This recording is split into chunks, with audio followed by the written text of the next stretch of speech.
We live in a world that glorifies the fight. Social media is filled with declarations from warriors, the strong, and lone wolves. We are told to rise alone, to win alone, as if life is a brutal battlefield that we must endure with gritted teeth. But have you ever felt tired? Has there ever been a moment when you just wanted to put down your armor, stop being at war with the world, and simply, peacefully enjoy life? What if I told you there is an ancient wisdom that doesn't ask you to be a fearless warrior, but instead teaches you to be an architect of a happy life? It suggests that the highest achievement in life is not to conquer suffering, but to skillfully avoid it from the very beginning. Today, let's temporarily set aside the Stoic's shield and step into the garden of Epicurus. Here, we don't learn how to fight, we learn how to live. We will explore the 7 principles of happiness from Epicurus, helping you understand that you don't have to fight alone. Your life is meant to be happy. Principle 1. Redefine your pleasure. When people hear Epicurus, many mistake it for hedonism, the pursuit of fine food, wine, and sensory indulgence. But this is a grand misunderstanding that has lasted for millennia. The pleasure Epicurus spoke of was not fleeting excitement, but 2 of the most precious states of being: freedom from bodily pain, aponia, and freedom from mental disturbance, ataraxia. Imagine your body is healthy, free from illness. Your mind is calm, free from fear, anxiety, and regret. This state of tranquility and stability is the core of Epicurean philosophy. It is not ecstasy, but serenity. So, before pursuing anything, ask yourself, will this bring lasting tranquility to my mind, or will it bring fleeting excitement followed by trouble? A luxury car might bring a moment of satisfaction, but will the subsequent stress from loans and maintenance shatter the peace of your soul? A decadent feast might be delicious, but is the physical discomfort afterward worth it? True happiness begins with reducing pain and anxiety. This is the foundation of our entire philosophy. Principle 2. Choose your friends wisely, instead of walking alone. Unlike the warrior philosophy of walking alone, Epicurus regarded friendship as the most important factor for achieving security and happiness, even more important than justice and wisdom. He believed that the life of a wise person without friends is lonely and insecure. Why is friendship so important? Because friends are our ultimate safeguard against the uncertainties of life. When you are sick, friends will care for you. When you are down, friends will listen. When you are afraid, their very presence is a comfort. But Epicurus emphasized wise friendship. This means quality always trumps quantity. It's better to have a few true friends you can talk to late at night and trust completely than to have hundreds of friends on social media. Friendship is a two-way street. You should not only seek comfort from friends but also be a reliable harbor for them. The act of giving and sharing is a profound pleasure in itself. Stay away from relationships that bring you anxiety and turmoil. If a relationship constantly makes you feel drained and uneasy, you need the courage to walk away for the sake of your mental peace. So, stop believing in the myth of walking alone. Go and invest in your relationships, because a warm, sincere circle of friends is the strongest shelter you can have against the storms of life. Principle 3. Manage your desires. Don't be enslaved by them. Epicurus categorized human desires into 3 types, one of the most practical tools of his philosophy. The first type, natural and necessary desires, things like food, water, shelter, and a sense of security. These are fundamental to life and tranquility and must be satisfied. The second type, natural but unnecessary desires, things like gourmet food, luxurious homes, and expensive clothes. They can bring pleasure, but are not essential. It's fine to enjoy them occasionally, but becoming addicted to them leads to pain, because you will feel a sense of loss when you can't have them. The third type, unnatural and unnecessary desires, the infinite pursuit of things like power, wealth, and fame. Epicurus believed these desires are the main source of suffering. Because they have no limit, they will keep you in a perpetual state of chasing and anxiety.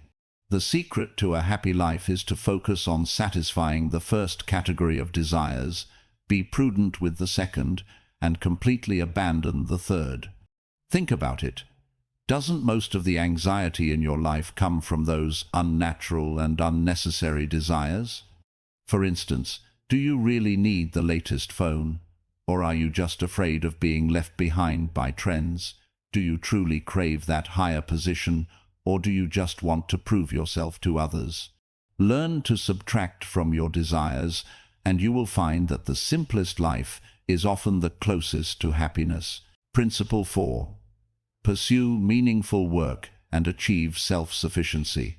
Epicurus was no advocate for laziness. He and his friends grew their own vegetables in the garden, practicing self-sufficiency. He believed that we work to live, not the other way around.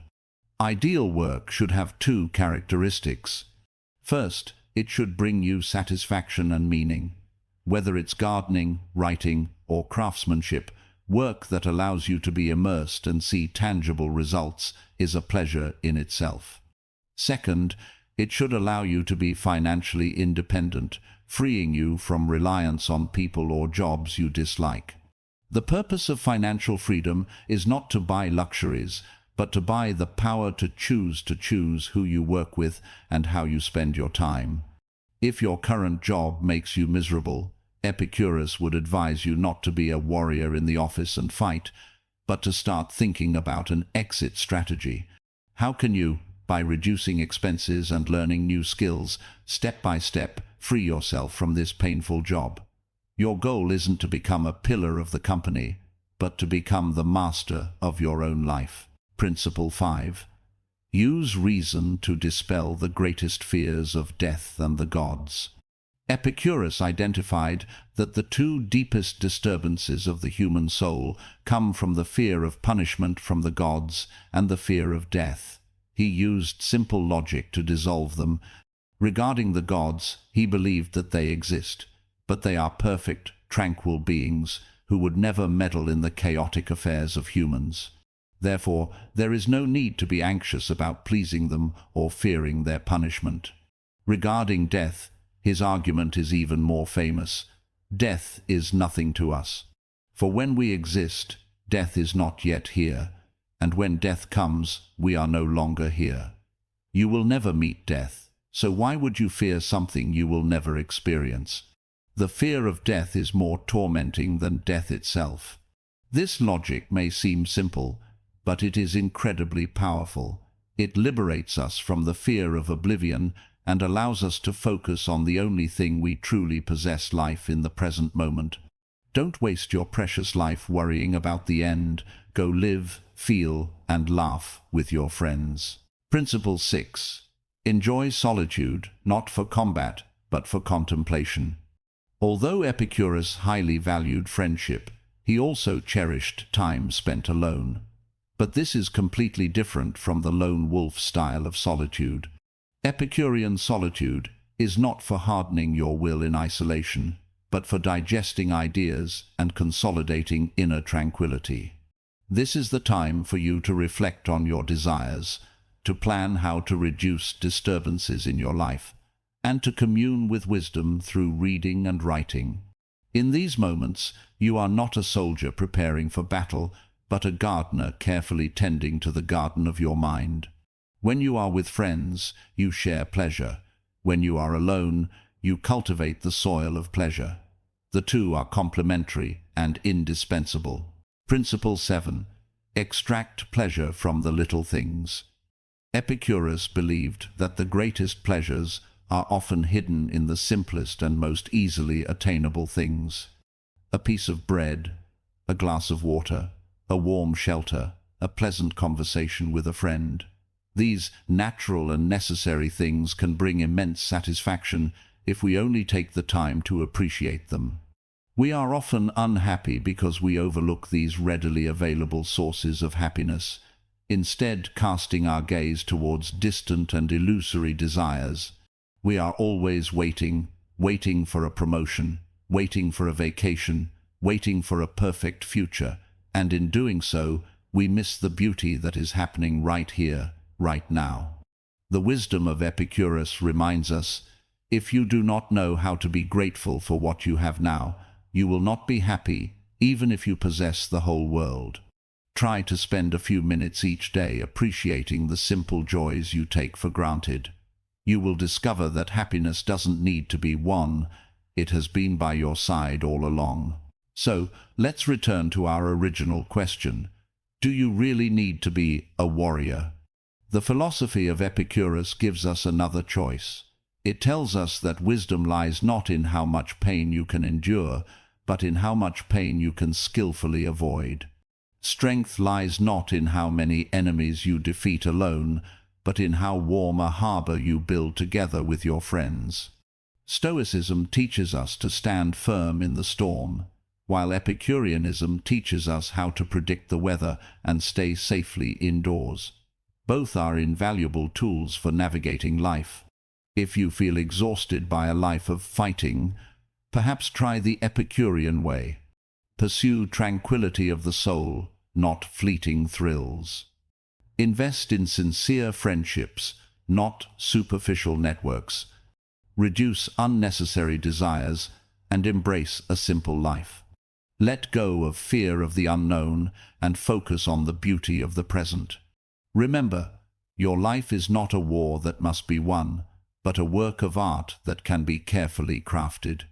You don't have to fight alone, because happiness is often found in the warm connections with others and in inner peace. If this video inspired you, please don't forget to like, share, and leave your thoughts in the comments. In today's society, which of Epicurus's principles do you find the most difficult to practice or the most important to you? Let's discuss it together.